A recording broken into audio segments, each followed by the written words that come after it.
नमस्कार, आप देख रहे हैं राष्ट्र धर्म और मैं हूं आपके साथ चंद्रशेखर त्रिशूल। देश में हिजाब विवाद एक बार फिर राजनीतिक सरगर्मी को बढ़ा रहा है। वहीं हिजाब को लेकर सुप्रीम कोर्ट का फैसला आ गया है, लेकिन फैसला दोनों जजों का अलग अलग है। अब ऐसे में हिजाब पर फैसला बड़ी बेंच करेगी। जस्टिस हेमंत गुप्ता और सुधांशु धूलिया की पीठ की अलग अलग राय सामने आई है। जस्टिस गुप्ता ने कहा कि हमारी राय अलग अलग है। जस्टिस गुप्ता ने कर्नाटक हाईकोर्ट के फैसले को बरकरार रखा है। वहीं दूसरे जज सुधांशु धूलिया ने कर्नाटक हाईकोर्ट के फैसले को खारिज कर दिया। जिस वक्त यह फैसला आया उस वक्त कोर्टरूम खचाखच भरा था। कर्नाटक हाईकोर्ट ने 15 मार्च को राज्य के उडुपी में government pre university girls college की मुस्लिम छात्राओं के एक क्लास के अंदर हिजाब पहनने की अनुमति देने वाली याचिकाओं को खारिज कर दिया था। हाईकोर्ट ने कहा था कि हिजाब पहनना इस्लाम में आवश्यक धार्मिक प्रथा का हिस्सा नहीं है। वहीं दूसरी तरफ मुस्लिम धर्मगुरुओं से लेकर राजनीतिक पार्टियों के नेताओं में हिजाब को लेकर विवाद छिड़ गया है।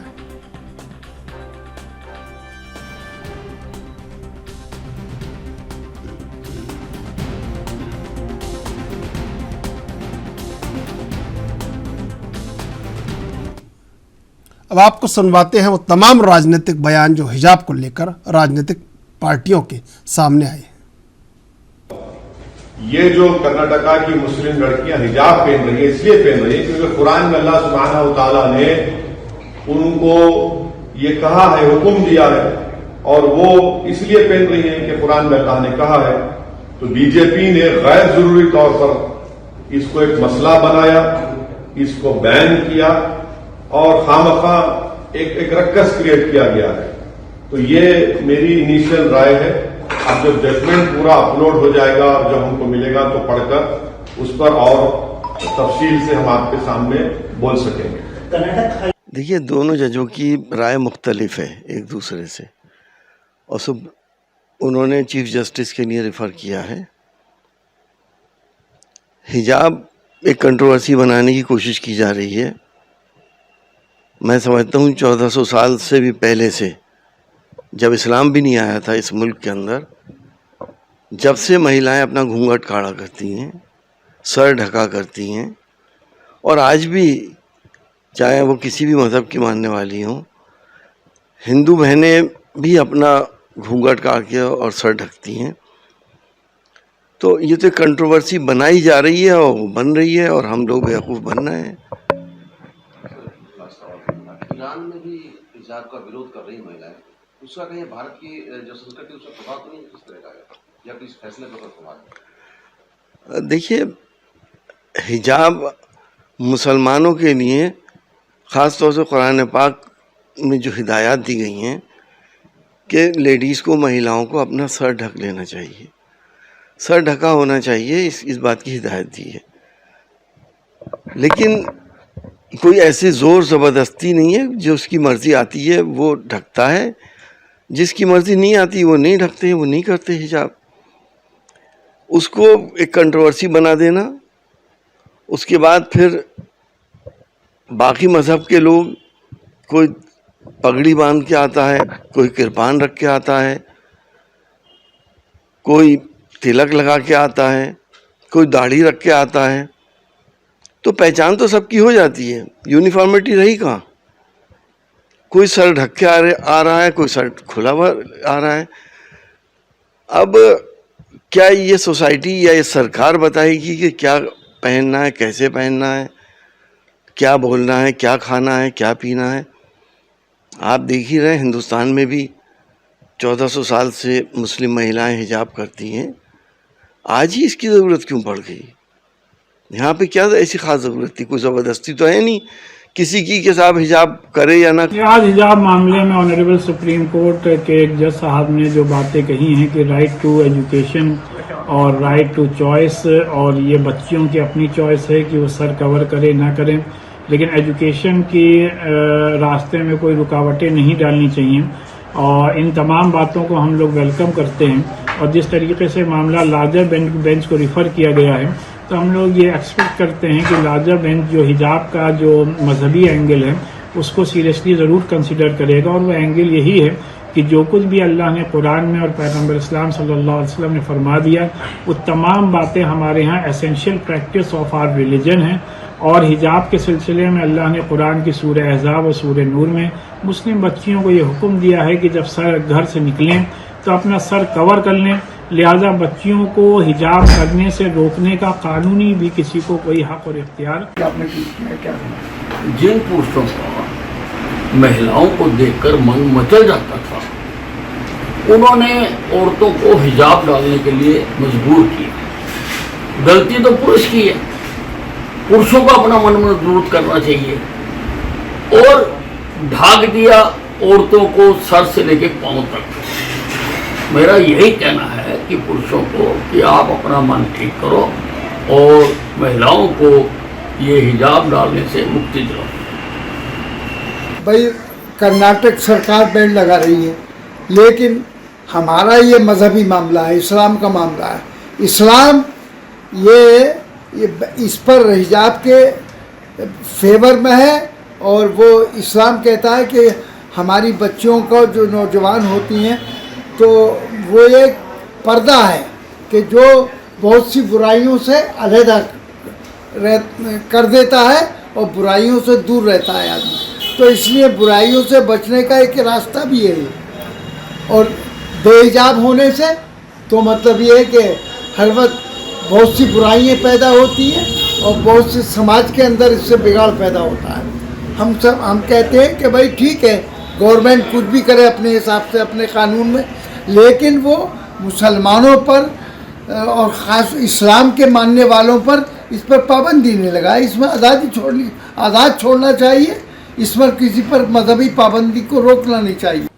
सुप्रीम कोर्ट ने आज जो है वो हिजाब पे पाबंदी का निर्णय लेना जरूरी था, क्योंकि ऑलरेडी कर्नाटक हाई कोर्ट ने जो निर्णय लिया है वो भारत में जो विविधता में एकता है और जैसे कॉलेज में जो है वो यूनिफॉर्म ही पहनना चाहिए। क्योंकि अगर कोई कहेगा कि हिजाब पहनना है, उनको परमिशन मिलती है, तो कोई कहेगा हमें पगड़ी पहनना है इसलिए कोर्ट में जा सकता है, कोई कहेगा कि हम जो है वो भगवा गमछा लेकर जाने वाले हैं उसके परमिशन के लिए जाएगा। लेकिन हम स्कूल में जब और कॉलेज में जब जाते हैं तो ज्ञान के लिए लेने के लिए जाते हैं और वहाँ पे जो है वो समानता होनी चाहिए। स्कूल और कॉलेज का अगर यूनिफॉर्म है तो उसे सभी ने फॉलो करना चाहिए और यही निर्णय जो आज कोर्ट लेगी ऐसे हमें उम्मीद थी, लेकिन उन्होंने लार्जर बेंच के लिए जो है वो ट्रांसफर किया है। लेकिन हमें पूरी उम्मीद है कि लार्जर बेंच के पास जो है वो थोड़ा टाइम जाएगा, लेकिन जो है वो हिजाब पे पाबंदी बहुत देशों में है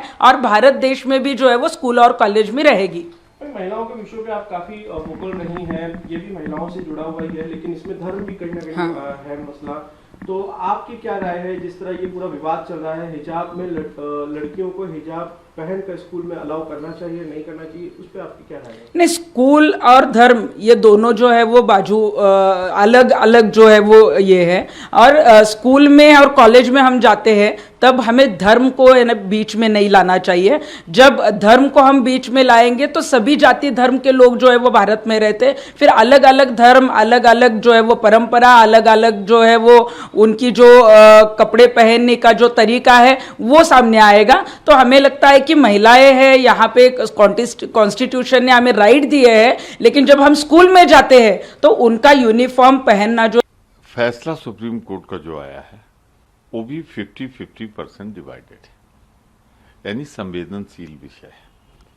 मैंने अभी फैसला पढ़ा नहीं और दोनों को किस मुद्दे में दोनों में अलगाव है, डिफरेंस ऑफ ओपिनियन इसको कहते हैं, तो जब तक वो पढ़ न लिया जाए उस पर पूरी तरह से प्रतिक्रिया नहीं दी जा सकती। पर एक बात तो मैं कहूँगा, अब सीजीआई के पास जाएगा, वो लार्जर बेंच को रिफर करेंगे। पर कुल मिलाकर मैं ये कहना चाहूँगा, भारत के संविधान का पालन होना चाहिए। निजता, धर्म की स्वतंत्रता, पहनावे की स्वतंत्रता, बोलने की स्वतंत्रता, उस दायरे में किसी को किसी राजनीतिक दल को रोकने का व्यक्तिगत आचार संहिता है। मतलब इस पर टिप्पणी करना मुझे उचित इसलिए नहीं लग रहा है। इस व्यक्तिगत आचार संहिता में कोई दाल पसंद करता है, कोई मांस खाना पसंद करता है, मतलब जो जिसको जो पसंद आती है। अब सुप्रीम कोर्ट न्यायालय जो निर्णय लेगा वो निर्णय सर्वमान्य है और उस निर्णय को सभी को सम्मान करना चाहिए। इसी मुद्दे पर चर्चा करेंगे। 3 मेहमान हमारे साथ जुड़े हुए हैं। शबनम पांडे, प्रवक्ता बीजेपी, रत्नाकर सिंह, प्रवक्ता कांग्रेस, आशुतोष शर्मा, वरिष्ठ राजनीतिक विश्लेषक। आप तीनों का स्वागत है एनबी न्यूज पर। शबनम जी, हालांकि हम अपने चैनल पर इस तरह की बहस नहीं करते हैं, लेकिन चूंकि एक शब्द आज इसमें जुड़ गया है कि लड़कियों की शिक्षा अनिवार्य है और इसमें रुकावट नहीं आनी चाहिए, और शायद इसी से प्रेरित होकर हम इस बहस को कर रहे हैं। शबनम जी, क्या लगता है, बीजेपी ने तो हालांकि इसको गैर जरूरी मुद्दा बताया है। देखिए, सबसे पहली बात है कि इस मुद्दे पे हम चर्चा नहीं करते, तो मुझे लगता है इस मुद्दे पे चर्चा होना बहुत जरूरी है। हम आप सभी लोग शिक्षित हैं और हमने अपने बचपन से लेके युवा काल तक जो शिक्षा प्राप्त की है, जिस भी संस्था में किया हो, किसी ने सरकारी स्कूल में किया है, किसी ने प्राइवेट स्कूल में किया है, किसी ने अपने शहर के कॉलेज में किया है, किसी ने बाहर के कॉलेज में किया है, एक कोड ऑफ कंडक्ट हमें फॉलो करना पड़ता है स्कूल का, और ड्रेस कोड भी होता है, उसे फॉलो करना पड़ता है। मैं अपनी याददाश्त में ऐसा जानती हूँ कि मैंने कभी भी नहीं देखा कि हमारे स्कूल में किसी भी स्टूडेंट को इस बात की छूट थी, इस बात की लिबर्टी थी कि वो बुर्का पहन के आए, कोई धोती के ऊपर जनेव, नंगे बदन जनेव पहन के आए, कोई दुपट्टे से घूंघट करके आए, इस तरह का नहीं था।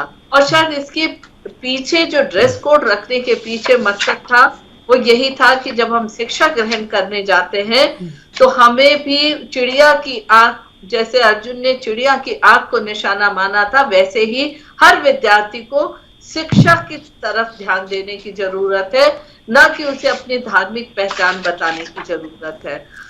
एक समानता का भाव आए, एक अनुशासन का भाव आए, एक सामंजस्य का भाव आए। इन भावनाओं के साथ, इन भावनाओं को एक लार्जर प्रोस्पेक्ट में हम स्कूल और कॉलेजेस में सीखते हैं।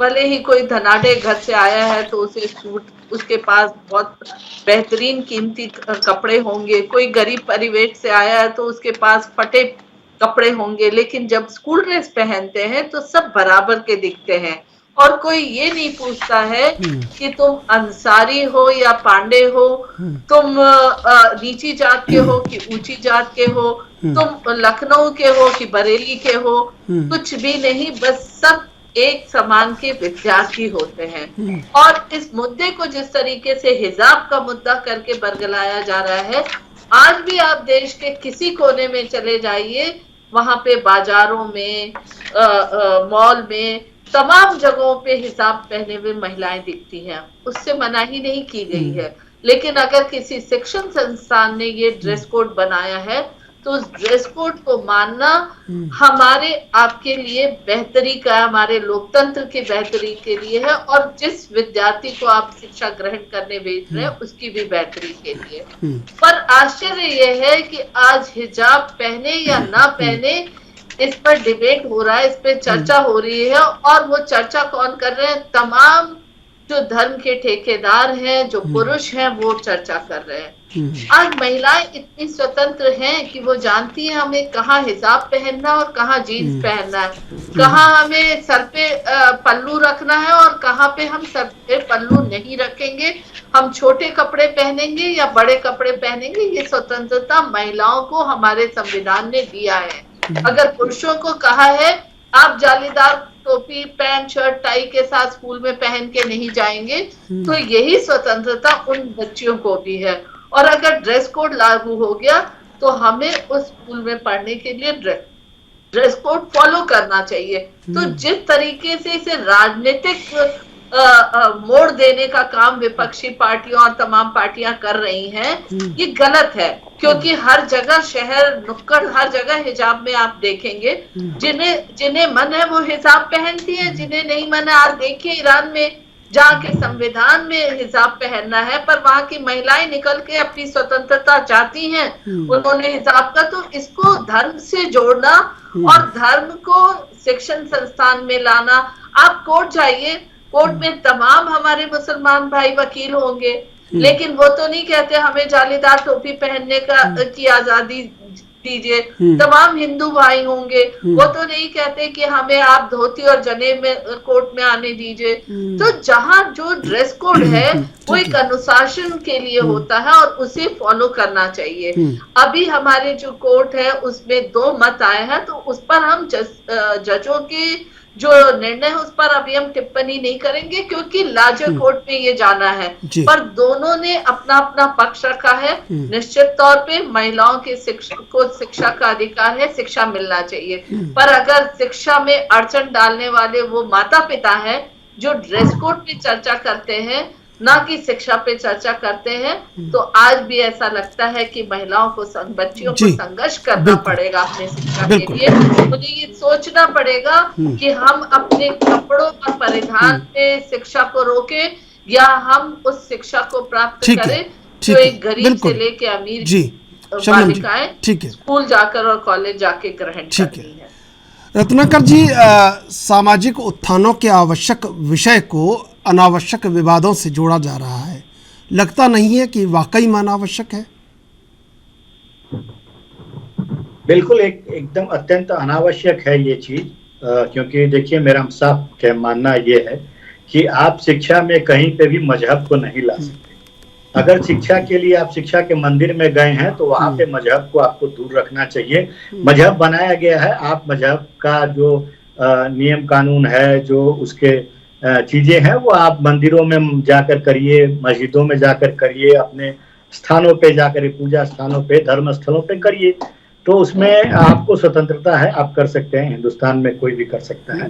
लेकिन शिक्षा में कहीं पे भी मजहब का जो है इस तरह से नहीं लाना चाहिए। मेरा सिर्फ ये कहना है कि आज जो हिजाब का मुद्दा है, वो हिजाब में मैं ये कहना चाहूंगा कि हमारी जो संविधान है, वो संविधान में हमें पहनने की आजादी है, हमें खाने की आजादी है, हमें बोलने की आजादी है, अभिव्यक्ति की आजादी है। अगर कोई हमारी निजता का हनन करता है तो उसके लिए भी संविधान में कानून बने हुए हैं और उन कानून के माध्यम से हम अपनी निजता को बचा सकते हैं।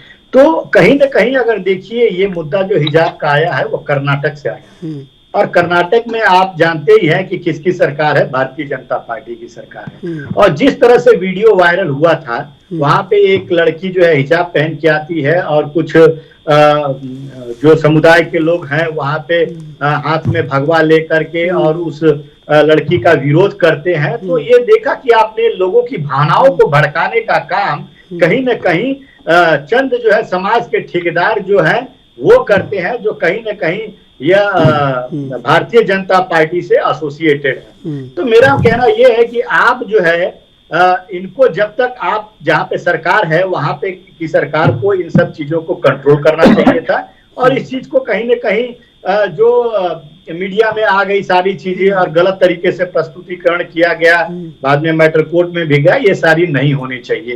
एक और घटना वहां पे आई थी, देखिए आदमी धर्म के नाम पे जो है लोगों की भावनाएं जो भड़काने का काम, ये सिर्फ राजनीतिक लाभ के लिए किया जाता है, और वो भी उस राज्य में जहां पे भारतीय जनता पार्टी की सरकार है।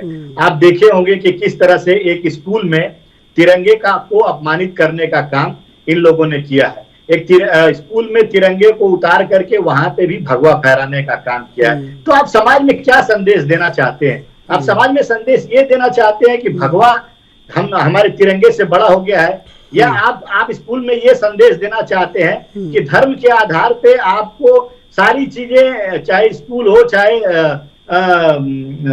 शिक्षा का मंदिर है या फिर धार्मिक स्थान हो, हर जगह आप वहां पे एक ही चीज लेकर आएंगे कि हर जगह राजनीतिक रोटियां सेकने का काम करेंगे? अरे आप, मेरा कहना ये है त्रिशूल जी कि अगर एक समुदाय का व्यक्ति है, वो जो माथे पे पगड़ी पहन के आता है, कृपाण लेके आता है, एक समुदाय का व्यक्ति है जो माथे पे तिलक लगा कर आता है, एक समुदाय का व्यक्ति है जो हिजाब और बुर्के में बहुत फर्क है, ये पहले समझने वाली चीज है। हिजाब होता है वो सर ढकने के लिए होता है, अगर वो सर ढक के आता है तो मुझे नहीं लग रहा है जहां तक कि बहुत उस पर कोई कंट्रोवर्सी आनी चाहिए या किसी को आपत्ति होनी चाहिए। ठीक है, हाँ जरूर, अगर बुर्का पहन के कोई आए कोई अगर जनेऊ पहन के आए या धोती पहन के आए, अगर कोई अपने धर्म का वेशभूषा पहन के आए तो निश्चित रूप से उस पर ऑब्जेक्शन होना चाहिए। लेकिन आप पूरा यूनिफॉर्म पहनते हैं और आपने अपने सर को हिजाब से ढका है या अपने सर पे आप पगड़ी बांधे हैं, इस पे कोई आपत्ति नहीं होनी चाहिए। और मेरा मानना यह है कि इस देश में हर व्यक्ति के लिए संविधान बना हुआ है और सारे लोगों को उस संविधान के अनुसार जो है पालन करना चाहिए। और शिक्षा में कहीं पे भी राजनीति को नहीं लेकर आना चाहिए कि शिक्षा मंदिर है और हमारे नौनिहाल जो देश के भविष्य है वो वहां पढ़ते हैं। अगर उनके अगर मनस पटल पे इस तरह की भावनाएं आएंगी, धर्म के आधार पे लोगों को बांटने वाली राजनीति जो करने वाले लोग हैं, अगर उनके मन पे बुरा प्रभाव पड़ेगा तो निश्चित रूप से हमारा देश जो है वह एकजुट नहीं रहेगा। और सर्वधर्म संभाव की जो भावना हम लेकर चलते हैं, जो सर्वजन हिताय और सर्वजन सुखाय की भावना जो लेकर के चलते हैं, जो गांधी के विचारों से बना हुआ यह देश है, वह देश निश्चित रूप से कहीं न कहीं टूटता हुआ नजर आएगा। मेरा यही दरख्वास्त है भारतीय जनता पार्टी को उन तमाम नेताओं से कि आप जो है धर्म के नाम पर राजनीति करना छोड़ दें, हिजाब के नाम पे राजनीति करना छोड़ दें, मीट बैन के नाम पे राजनीति करना छोड़ दें, 80-20 के नाम पे राजनीति करना छोड़ दें। प्रधानमंत्री जी ये कहना छोड़ दें कि कपड़ों के आधार पे लोगों की पहचान होती है, ये कहना छोड़ दें। आज आप एक समुदाय, एक सांसद, ठीक है भाई, अब इतना आपने हमला कर दिया है, थोड़ा तो मौका दीजिए। शबनम जी, मैं आपके पास आऊंगा, एक बार क्रम पूरा कर लेता हूं, मैं आऊंगा निश्चित रूप से। आशुतोष जी, मुझे एक बड़ा पुराना शेर याद आ गया कि उसके बस्ते में रखी जो मैंने मजहब की किताब, वो ये बोला अब्बा मेरी कॉपियां जल जाएंगी। बड़े काबिल किसी शायर ने लिखा होगा, मुझे नाम याद नहीं आ रहा है, लेकिन बड़ा जाहिर सा शेर लिखा कि वाकई में। लेकिन अब सवाल ये है कि मैंने जो सवाल रत्नाकर जी से किया कि जो सामाजिक उत्थान है और आवश्यक विषय हैं, उनमें अनावश्यक विवादों को जोड़कर राजनीतिक रंग दिया जा रहा है। क्या लगता है आपको कि बड़ी सोच की आवश्यकता है और इस दायरे में सबको आके खड़ा होना चाहिए और ये बताना चाहिए कि कहीं ना कहीं हमें बड़ी सोच का हवाला देना होगा, क्योंकि हमें समाज को एकजुट भी रखना है और उसके उत्थान के लिए जिम्मेदार भी रहना है। चंद्रशेखर त्रिशूल जी, पहले तो मैं अपने कांग्रेस के प्रवक्ता का धन्यवाद करना चाहूंगा कि इन्होंने बहुत मुद्दे को बड़ी अच्छी तरह से उठाया और इसको बड़े हाई पिच पर लेके गए। इन्होंने कहा हिजाब तो एक आवश्यक है, लेकिन यदि कोई व्यक्ति जनेऊ पहन के आता है, धोती पहन के आता है या अन्य वस्त्र पहन के आता है, टीका लगा करके आता है, तो इस चीज को अलाउड नहीं करना चाहिए। थोड़ा सा एनालिसिस आपने अपने विचार में अभी कहा है आपने, आप ये मेरी स्टेटमेंट नहीं है, मैं आप की स्टेटमेंट को रिपीट कर रहा हूँ। आपने अभी कहा है हिजाब को अलाउ करा, जनेऊ को मना करा, नहीं सुनिए रत्नाकर जी, मैं कह रहा हूँ, सुन लीजिए। देखिए आशुतोष जी, मैं आपको बताऊं कि जब भाव विरोध का रहता है ना, तो कुछ ना कुछ इधर उधर हो जाता है। अब उनको हमला भी करना था भाई भारतीय जनता पार्टी पे, तो वो कहीं ना कहीं गड़बड़ा गए होंगे। मानस ऐसा नहीं रहा होगा, भावार्थ ऐसा नहीं रहा होगा, शाब्दिक रत्नाकर जी देख लेंगे रिकॉर्डिंग में। 10 सेकंड लूंगा त्रिशूल जी, मैं क्लैरिफाई करना चाहता हूँ। मैंने तो कर दिया ना क्लैरिफाई, आप क्यों कर रहे हैं? मैंने कहा भाई शाब्दिक त्रुटि हुई होगी, भावार्थ नहीं रहा होगा ऐसा। बीजेपी पर हमला करते समय कहीं भूल गए होंगे। नहीं, शायद मेरी बातों को तोड़ मरोड़ के पेश समझ नहीं पाए कि मैं किस तरह से बोल रहा हूँ। मैंने बोला यूनिफॉर्म पहन के कोई भी आ सकता है, सर ढकने के लिए कोई पगड़ी पहनता है, कोई हिजाब पहनता है, लेकिन अगर यूनिफॉर्म की जगह आप बुर्का पहन के आएंगे, यूनिफॉर्म की जगह आप जनेऊ पहन के आएंगे, धोती पहन के आएंगे, यूनिफॉर्म की जगह आप अपने धर्म का कोई चोला पहन के आएंगे, वो सही नहीं है। सर ढकने की बात ठीक है भाई, अब ठीक है, हो गया। अब तो समझ, आशुतोष जी सुन लीजिए, आशुतोष जी ऐसा नहीं है भाई, कांग्रेस को हमेशा गलत ना ठहराइए, ये भी थोड़ा सा। नहीं जी, मैं बिल्कुल रत्नाकर जी खुद ही बोला है ना। शबनम जी आऊंगा आप पास जी। हमेशा गलत नहीं करना चाहिए। देखिए हम सब भारतीय मूल के निवासी, हम सबको ये देखना चाहिए भारत का विकास हम किस तरह से अच्छा कर सकते हैं। क्या हम शिक्षा का भी राजनीतिकरण कर रहे हैं? शिक्षा के क्षेत्र में कर्नाटक से कोई भी छात्रा इतना वो नहीं कर सकती कि हाई कोर्ट सुप्रीम कोर्ट तक इस मुद्दे को लेकर के आती। इस मुद्दे का जो राजनीतिकरण किया जा रहा है कि धर्म के गुरुओं से, धर्म के गुरु लोग जो हैं इनको बालिकाओं को भड़का करके उनको बहका करके इस मुद्दे को यहाँ तक लेकर के आ रहे हैं। मैं किसी पार्टी विशेष के लिए नहीं कह रहा, रत्नाकर जी एक पार्टी को प्रतिनिधित्व कर रहे हैं, शबनम पांडे जी दूसरी पार्टी को कर रही हैं, लेकिन मैं और आप किसी पार्टी को प्रतिनिधित्व नहीं कर रहे, मैं एक अपना निष्पक्ष आंकलन कर रहे हैं। राजनीतिकरण किया जा रहा है हिजाब का, और क्या आप ये बताइए हिजाब पहना करके बच्चियों को कुछ ज्यादा अच्छा एजुकेशन दे पाएंगे या उनको भविष्य ज्यादा सुंदर बना पाएंगे, ज्यादा उन्नति उनको दे पाएंगे? अगर पूरे दुनिया में एक किसी चीज का विरोध किया जा रहा है, बाहर के देशों में, पाश्चात्य देशों में विरोध किया जा रहा है, मुस्लिम देशों में, ईरान, अफगानिस्तान और देशों में किया जा रहा है, और यहाँ की हर छोटी बच्ची अपने को आगे से आगे बढ़ना देखना चाहती है। सुनीता विलियम चांद पर गई, हमारी कल्पना चावला स्पेस में गई, और बचिंद्री पाल है, संतोष यादव है, हिमालय के ऊपर कंचनजंगा पे उन्होंने फतेह पाई। तो कुछ छात्राएं, कुछ बालिकाएं इस विशेष वक्त से भी अपने को आगे बढ़ता देखना चाहती हैं, वो इस बंधन से मुक्त होना चाहती हैं।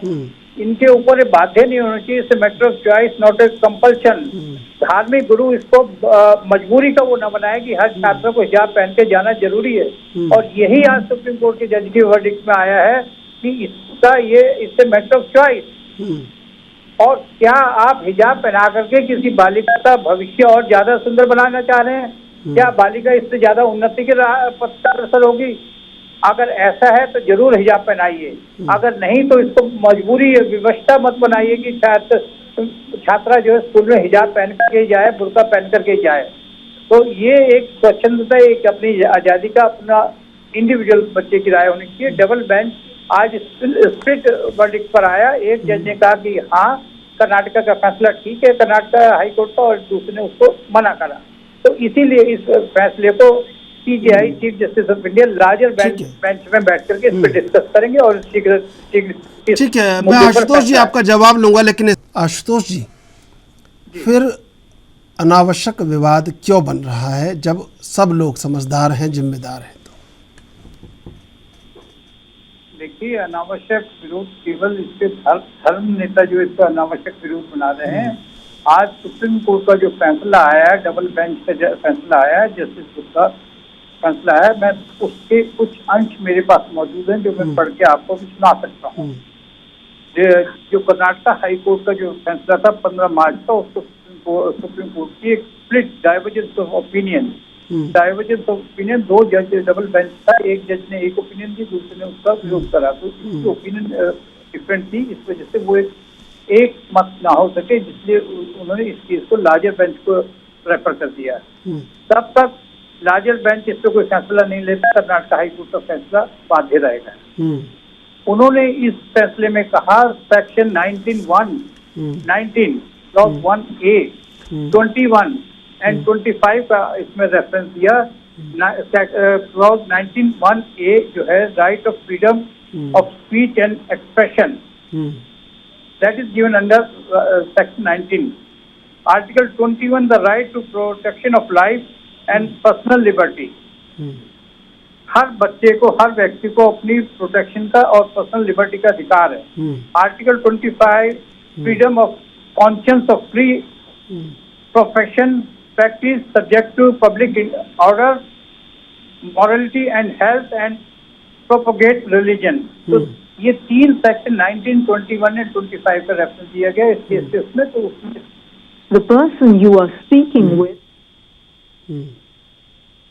जी सकते, लेकिन धर्म उसको, धर्म गुरु उसको बाध्य ना करे। और ये हिजाब का मसला जो है आज इंटरनेशनल इशू बन चुका है। ईरान में, पाश्चात्य देशों में मुस्लिम महिलाएं इसका विरोध कर रही हैं जगह जगह पे। अफगानिस्तान में, ईरान में, जैसा कि हम टेलीविजन में आए दिन देखते रहते हैं इलेक्ट्रॉनिक माध्यम से, कि हर देश में इसका विरोध किया जा रहा है। जब विरोध किया जा रहा है तो कुछ धार्मिक गुरु इसको क्यों इसमें आग में घी का काम कर रहे हैं, ये समझ में नहीं आ रहा कि स्कूल की छात्रा, छोटी छात्रा, 15, 16, 17 साल की वर्ष की छात्रा, उसको ये नहीं पता कि मेरे को हिजाब पहनना है नहीं पहनना, लेकिन उसको मजबूर किया जा रहा है। और मजबूर किया जा रहा है वो छात्राएं वो स्वयं हाई कोर्ट या सुप्रीम कोर्ट नहीं पहुंचेंगी। इसको राजनीतिकरण किया जा रहा है, राजनीतिक टूल दिया जा रहा है। विरोधी पक्ष और धार्मिक नेता, धर्मगुरु इसको बढ़ावा दे रहे हैं। मैं समझता हूँ कि हम सबको भारतीय, सबसे पहले हम भारतीय हैं और हम सब के लिए सबसे पहले हमारा देश सर्वोपरि, राष्ट्र सर्वोपरि। अगर हम ऐसी भावना मान करके चलते हैं कि राष्ट्र सर्वोपरि है तो राष्ट्र हित में क्या है, सबसे पहले हमको ये सोचना चाहिए। हम सबको धर्म से और अन्य चीजों से हट करके राष्ट्र मैं आऊंगा आपके पास। किसी चीज का विरोध करते हैं, अच्छी बात है, विरोध भी होना चाहिए। हम जब लार्जेस्ट डेमोक्रेटिक कंट्री में रह रहे हैं, अब लोकतंत्र की सबसे बड़ी विशेषता है कि हमको अपनी भावनाओं को, अपने भावनाओं को फ्रीली एक्सप्रेस करने की आजादी है। धार्मिक नेता एक अच्छी बात में विरोध करें, समझ में आता है, सकारात्मक चीज के लिए सभी को साथ चलना चाहिए। लेकिन देश को पीछे खींचने में या किसी अपने धर्म को स्कूल से हटा के मदरसे में लाने के लिए, मदरसे में क्या शिक्षा हासिल करेंगे? बिल्कुल, मैं आऊंगा आपके पास आशुतोष जी। शबनम जी, जो तमाम बातें हैं रत्नाकर जी की, वो आपसे मेल खा रही थी, लेकिन अंत में आके पटरी से गाड़ी उतर गई और उसको उतारने के जिम्मेदार कौन है ये तो आप ही बेहतर बता सकते हैं। उन्होंने कहा कि 80-20 मत कीजिए देश में, और उन तमाम बातों पर कहीं ना कहीं तटस्थ रहिए जिन पर आपको साफ रहना है। ये कुछ आरोप उन्होंने लगाए हैं आपके ऊपर। हिजाब के ऊपर उन्होंने जो राय रखी वो बड़ी स्पष्ट राय है, लेकिन ये आरोप लगाए हैं 80-20 के आपके ऊपर। फायदेमंद है तो जरूर बनाइए, लेकिन नहीं तो मैं नहीं मानती कि मेरी और रत्नाकर जी की राय एक है, क्योंकि रत्नाकर जी ने कहा कि वो दुपट्टे को सर पे हिजाब जैसा पहन ले तो इसमें क्या अंतर आना है।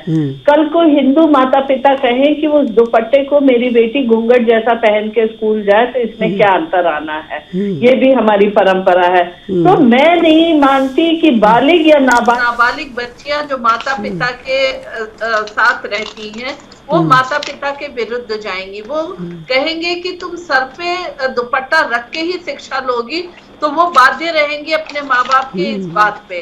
तो अगर हमारे संविधान ने इस बात की छूट दी है कि अगर हमारे जो शिक्षण संस्थान ड्रेस कोड रखते हैं और उसका पालन करना होगा तभी आप शिक्षा ग्रहण करते हैं, तो निश्चित तौर पे ये आजादी हमारी उन नाबालिग बच्चियों को या बालिग बच्चियों को मिलना चाहिए, ना कि माँ बाप या धर्म के ठेकेदार उस पे कुछ थोप सके, क्योंकि वो उम्र नहीं होता कि वो बगावत कर सके। अब उस बच्ची का जिसका कि वीडियो वायरल हुआ था, उसमें हमने देखा था कुछ भगवा वस्त्र के साथ था, और उस बच्ची का एक फोटो हमने राहुल गांधी के साथ भी देखा था। साफ तौर पे कांग्रेस का प्रोपेगेंडा वहां की सरकार को बदनाम करने के लिए। सपा के लोगों ने भी इसी तरीके का प्रोपेगेंडा, जब कानपुर में माननीय प्रधानमंत्री मोदी जी आए थे तो एक भाजपा की गाड़ी तैयार की थी और वहां पे वो तोड़फोड़ करने का किए थे, उसी वक्त पकड़ा गए थे। बर्ग साहब जो सपा के सांसद है वो कहते हैं कि महिलाएं आवारा हो जाएंगी। क्या वो अपने समुदाय की महिलाओं को इतना कमजोर समझती हैं कि वो सर ना ढके तो आवारा हो जाएंगी? क्या वो महिलाओं पे इस तरीके का आरोप लगाकर उन पे बंदिशें लाना चाहते हैं? तो सबसे पहली चीज है, और जितने भी आर्टिकल का अभी हवाला हमारे वकील साहब ने दिया, उसमें हमें जो फ्रीडम दी गई है वो भी एक दायरा है। ऐसा नहीं है कि हमें इतनी फ्रीडम संविधान में दिया गया जिसका कोई दायरा नहीं, और उस दायरे में ड्रेस कोड आता है। ड्रेस कोड अगर किसी संस्था में है तो हमें हूबहू फॉलो करना होगा। अब मैं ये पूछना चाहती हूँ कि कोर्ट में ऐसी बातें क्यों नहीं आती है? जब कहीं आप शिक्षण संस्था में जाते हो, कहीं आप नौकरी में जाते हो, तो आप इस तरीके की चीजें क्यों नहीं लाते हो? आपको हिजाब पहनना और पहनाना है, आप घर में रात दिन उठते बैठते बाहर घुमाते हर समय पहनाइए। इसकी सरकार ने कहीं पाबंदी नहीं की है, और ये पाबंदी सड़कों पे दिखती भी नहीं है। ये पाबंदी जानबूझ के कांग्रेस के या विपक्षी साथियां देना चाहते हैं। 80-20 किसको कहा था? 80 उसको कहा था जो हमारे समर्थक है, और 20 उसको कहा था जो हमें समर्थन नहीं देते, हमारी चाहे नीतियां हो, हमारी योजनाएं हो उनमें। पर कांग्रेस क्योंकि तुष्टीकरण की राजनीति करती रही, तो वो धर्म के नजरिए से उसको देखती है। धर्म के नजरिए से अगर ये देखते हैं तो ये गांव में चले जाए, पूरा का पूरा गांव जो मुस्लिम समुदाय का, वहाँ 5 औरतें भी हिजाब पहन के नहीं दिखती है, स्वतः वो नहीं चाहती हिजाब पहनना, नहीं पहनती है, घूमती है। वहाँ किसी ने बंदिश तो किया नहीं है। कहीं पे चले जाइए तो मदरसों में चले जाइए, सब हिजाब में होते हैं। तो अगर कहीं पे है हिजाब पहनने का और पूरी छूट है, उस पर किसी ने कभी टिप्पणी नहीं की।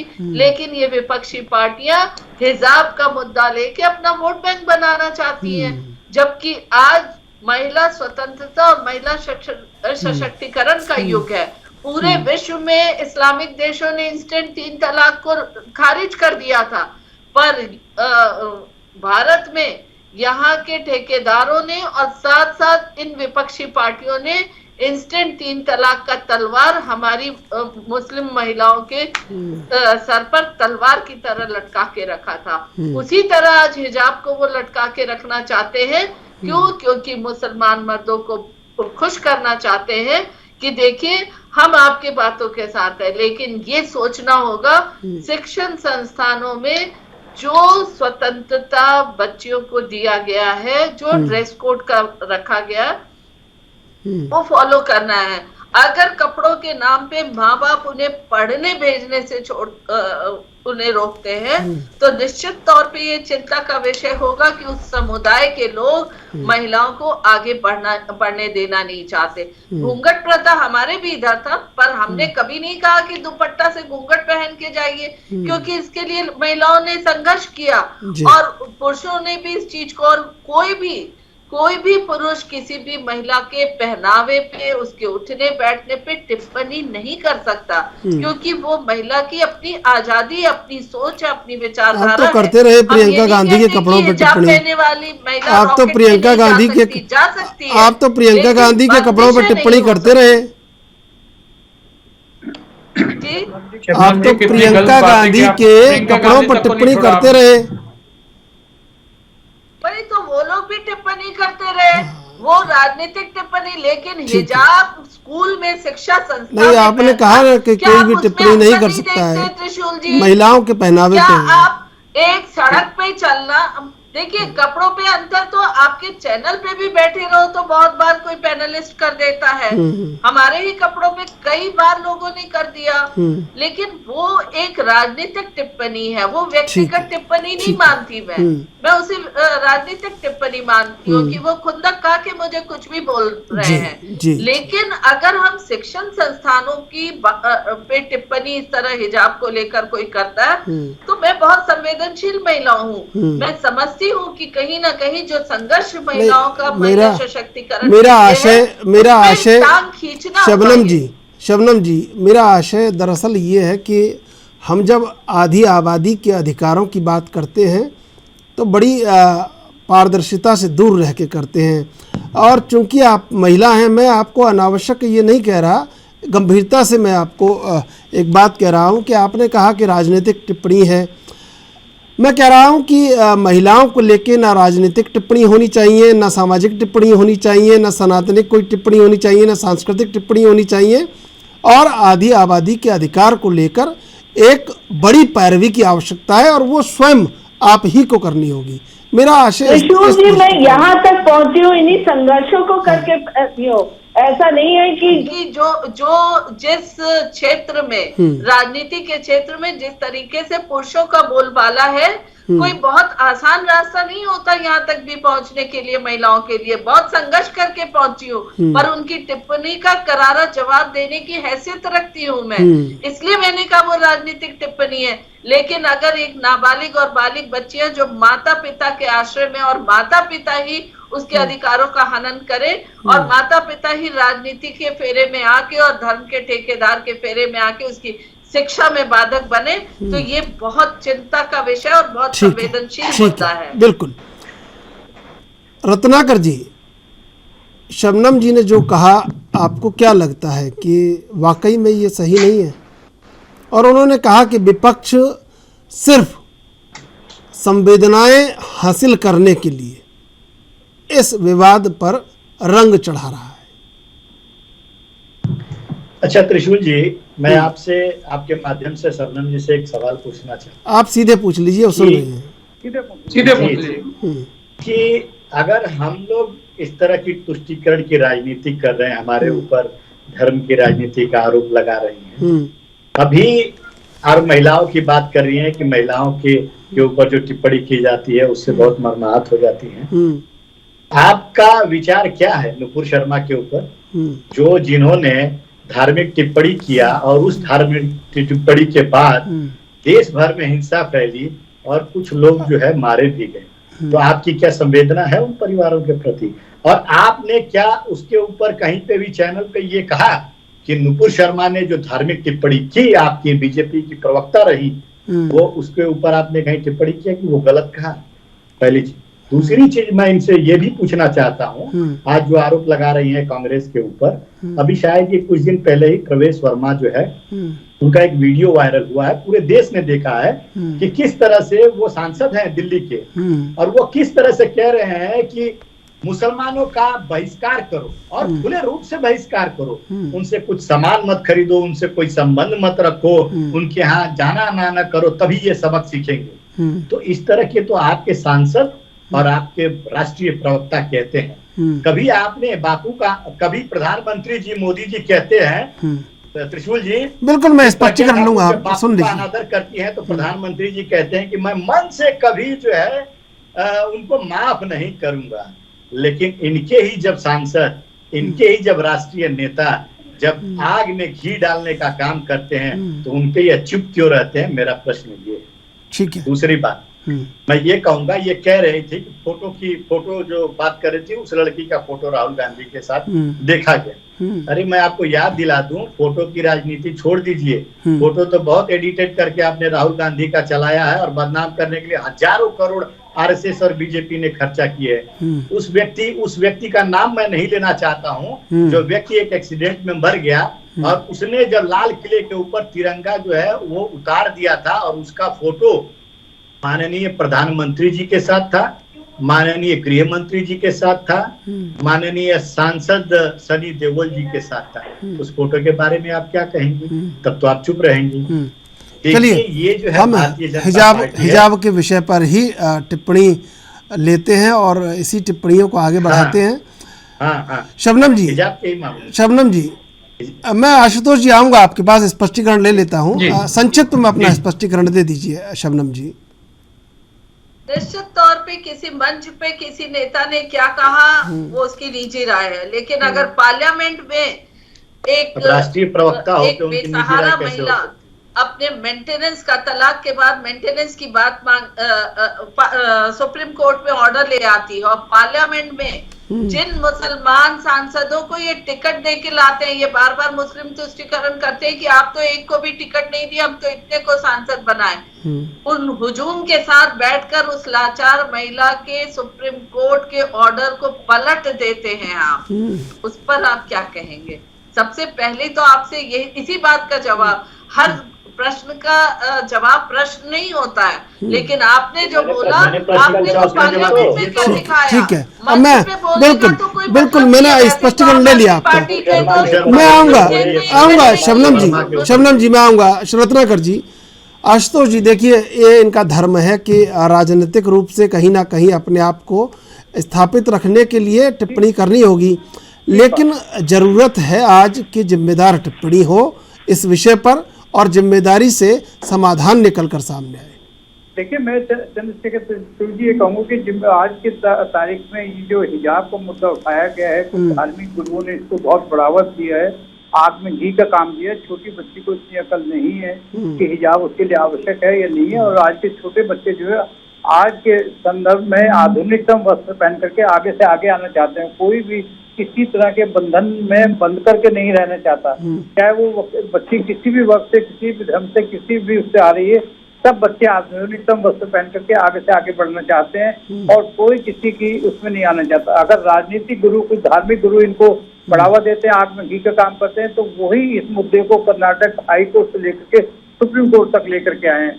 आज मैं देख रहा था सुप्रीम कोर्ट में बड़े बड़े धुरंधर लोगों की भीड़ लगी हुई थी जो इस विषय पर बहस कर रहे थे, और सुप्रीम कोर्ट में जो डबल बेंच था वो एक मत नहीं हो पाया। उन्होंने अपनी अलग अलग टिप्पणियां दी, जिससे कि लार्जर बेंच के लिए रेफर कर दिए गए और सीबीआई ललित अगले महीने की 8 तारीख को रिटायर हो रहे हैं। उससे पहले मैं समझता हूँ इस पर इसको लार्जेस्ट बैंक कॉन्स्टिट्यूट करके इस पर जल्दी से जल्दी फैसला करेंगे। मेरा फिर भी कहना है कि हम राष्ट्र को सर्वोपरि मान करके धर्म, जाति, पाति और अन्य चीजों से हट करके हम राष्ट्र को सर्वोपरि माने और राष्ट्र की उन्नति में सहयोग दें, तो ये एक सकारात्मक कार्य होगा। हर व्यक्ति का सकारात्मक योगदान होगा देश को उन्नत बनाने में, ना कि हम देश को आगे बढ़ने से पीछे रोकने में छोटी छोटी चीजों में इन चीजों में उलझा करके रखें और बच्चों का मानसिक उत्थान ना हो पाए। आप ये देखिए हिजाब पहन करके बच्ची को क्या हासिल हो रहा है। Is she going to get a better life और बेटर एजुकेशन बाय वियरिंग हिजाब और शी फील प्रोटेक्टेड? क्या अपने को ज्यादा सुरक्षित महसूस करती है? अगर हिजाब पहन के सुरक्षित है तो असुरक्षित किन कारणों से है? किन कारणों से वो अपने को सुरक्षित महसूस करती है? उन कारणों की तरफ हमें ध्यान देना चाहिए कि बच्ची अपने को बिना हिजाब के भी सुरक्षित महसूस करे। जो वर्ग इसको हिजाब पहनने में मजबूर कर रहे हैं वही बच्ची बिना हिजाब के कितना अपने को सुरक्षित और अपने को कितना महफूज समझती है, हमें उस तरफ ध्यान देना चाहिए। हिजाब पहन करके या हम बुर्का पहन करके या कोई हिंदू महिला अपने को घूंघट निकाल करके अपने को सुरक्षित महसूस नहीं कर सकती जब तक कि युवा वर्ग, पुरुष वर्ग उसको सुरक्षा प्रदान देने की गारंटी ना दें या सोच ना रखें। अगर हमारी सोच ही नकारात्मक होगी, हम किसी को बुरी दृष्टि से देखेंगे तो कोई भी महिला, कोई भी लड़की, कोई भी अपने को सुरक्षित महसूस करेगी। हमें उस तरफ भी ध्यान देना चाहिए कि हिजाब की आवश्यकता क्यों है। हिजाब से कोई बच्ची को फायदा नहीं होने जा रहा, उसको कोई एजुकेशन अच्छी नहीं मिलने जा रही, उससे कोई सुरक्षा नहीं मिलने जा रही। कि अगर उसको कोई कवच है, हिजाब उससे कवच मिल रहा है कि कवच पहन करके उसको सुरक्षा मिल रही है, बहुत अच्छी बात है। हमको भी हिजाब पहनना चाहिए और हिंदू महिलाओं को भी हिजाब पहनना चाहिए। लेकिन इसका तो राजनीतिकरण किया जा रहा है। इसको राजनीतिकरण कौन कर रहे हैं? धार्मिक गुरु कर रहे हैं, अपोजिशन पार्टियां कर रही हैं। और अपोजिशन पार्टी का काम हर सकारात्मक काल में अपनी को विरोध प्रदर्शन करना है, जो मैं अच्छा बीजेपी को अलग मान रहे हैं इससे? मैं देखिए बीजेपी और कांग्रेस किसी की एक बात नहीं कर रहा है। शबनम जी बीजेपी को रिप्रेजेंट कर रही है। कहा ना, आपने कहा अपोजिशन पार्टी करे, इसलिए मेरा स्पष्टीकरण अपोजिशन में तो बहुत सी पार्टियां चंद्रशेखर जी, मैं किसी एक पार्टी को नहीं कह रहा, मैं किसी एक पार्टी को नहीं कह रहा, मैं कह रहा हूँ सभी को सकारात्मक हमें सहयोग देना चाहिए। सुरक्षा की भावना लड़की में, स्त्री में सुरक्षा की भावना क्या हिजाब से आ रही है कि हिजाब पहन करके अपने को ज्यादा महसूस समझते हैं? उससे तो कोई आपको कवच मिल नहीं रहा है। ठीक है, असुरक्षित आप किससे महसूस कर रहे हैं उसकी तरफ ध्यान दिया जाना चाहिए जी। और आज की तारीख में सुनीता विलियम है, कल्पना चावला है, स्पेस में गई, बचिंद्री पाल है, संतोष यादव है, हिमालय पे उन्होंने कंचनजंगा पे विजय हासिल करी। तो मैं ऐसा समझता हूँ कि मुस्लिम वर्ग की महिलाएं भी अपने को आगे से आगे लाना चाहती हैं। आज जुडिशरी में है, फ्लाइट में है, एयरफोर्स में है और अन्य सभी क्षेत्रों में IAS IFS ऑफिसर्स हैं। सभी क्षेत्रों में मुस्लिम महिलाएं आगे से आगे बढ़ करके योगदान दे रही है। तो क्या वो हिजाब पहन करके बैठती हैं? मैंने तो शायद अगर बाहर निकल के देखें, अगर 100 महिलाओं को देखें, दो भी हिजाब में नहीं आती। ठीक है, मैं आऊँगा आपके पास। शबनम जी, बड़े और ऊंचे अभिनव प्रतिमानों को गढ़ने के लिए क्या नहीं है कि छद्म राजनीतिक स्वार्थों को छोड़ना होगा और ये आवश्यक है? देखिए, इस बात को मैं डिबेट के शुरू से कि अगर राजनीतिक स्वार्थ के लिए महिलाओं को कदम कदम पर प्रताड़ित किया जाता है विपक्षी पार्टियों का। मैंने तो शाहबानो केस से शुरू किया, आपको 3 तलाक का मुद्दा बताया, अब ये हिजाब का मुद्दा आया। तो आप देख रहे हैं कि किस तरीके से विपक्षी पार्टियां लंबे समय से, आजादी के बाद से, एक समुदाय की महिलाओं का पैर खींचना चाहते हैं और उनके धर्म गुरुओं को अपने साथ करके इस तरह का काम कर रहे हैं। तो कहीं ना कहीं इस बात को हमें जानना जरूरी है कि, और अभी शर्मा जी ने जो एक बात कहा कि हमें ये देखना होगा कि हिजाब और घूंघट करने से किससे वो सुरक्षित होती है, तो उस मुद्दे को जानना बहुत जरूरी है। पर उस मुद्दे पे बात करने से विपक्षी पार्टियां कतराते हैं। वो कहते हैं कि महिलाएं आवारा हो जाएंगी। तो आवारा कौन हो रहा है, किसकी नीयत आवारा है, किसकी सोच आवारा है उसको देखने की जरूरत है, क्योंकि जो ये बयान देता है कहीं ना कहीं वो नीयत और सोच उसमें दिखता है, ना कि उन बच्चियों में जो बच्चियां कहीं ना कहीं एक संघर्ष कर रही हैं अपने को उस स्थान पे देखने के लिए जिस स्थान पे अन्य महिलाएं जो सशक्तिकरण के माध्यम से वहां तक पहुंची हैं। तो उनके पैरों में बेड़ियां डालने के बजाय ड्रेस कोड को अपनाना जरूरी है। और सबसे पहली चीज, अभी इन्होंने फ्लाइट की बात की, आप देखिए जितनी एयर होस्टेस हैं वो स्कर्ट पहनती हैं, जो उनका ड्रेस कोड है वो पहनती हैं। क्या उसको पहनने से क्या हम जान सकते हैं कि वो हिंदू महिला है कि मुस्लिम महिला है? उसमें तमाम हिंदू और मुस्लिम महिलाएं रही होंगी।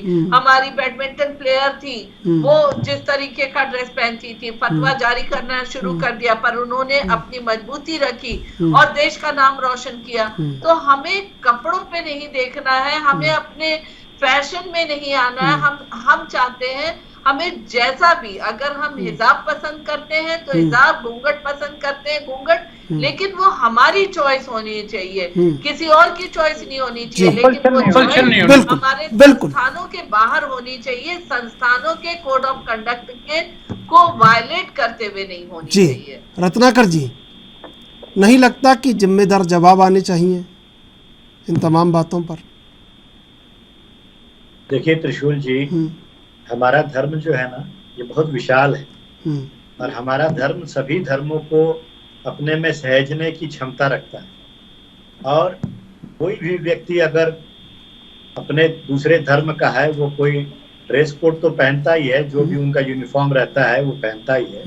हिजाब जो है वो चेहरे तक का एक वस्त्र होता है, और उस वस्त्र को कोई पहनता है तो खुले हृदय से नकारात्मक राजनीति नहीं करते हुए बिल्कुल अलाउ करना चाहिए, उसकी मर्जी के खिलाफ नहीं जाना चाहिए। बिल्कुल, समय समाप्त हो रहा है। संक्षिप्त जवाब। दूसरे धर्म में भी ये देखते हैं कि दूसरे धर्म के लोग भी शबनम जी बहस, दूसरे लोगों के धर्म भी साफा पहनते हैं। शबनम जी, संस्थानें जहाँ ड्रेस कोड है वहाँ ना हिजाब अलाउड है ना घूंघट अलाउड है। बिल्कुल, समय समाप्त हो रहा है। शबनम जी, रत्नाकर जी और आशुतोष जी, आप तीनों को धन्यवाद डिबेट में जुड़ने के लिए। अभिनव सामाजिक उत्थानों को गढ़ने के लिए छद्म राजनीतिक स्वार्थ को छोड़ना होगा, और ये राजनीतिक दल कर सकते हैं और उन्हें जिम्मेदारी से करना होगा। बहरहाल, देश विदेश की ताज़ा तरीन खबरों के लिए आप देखते रहिए ANB न्यूज़।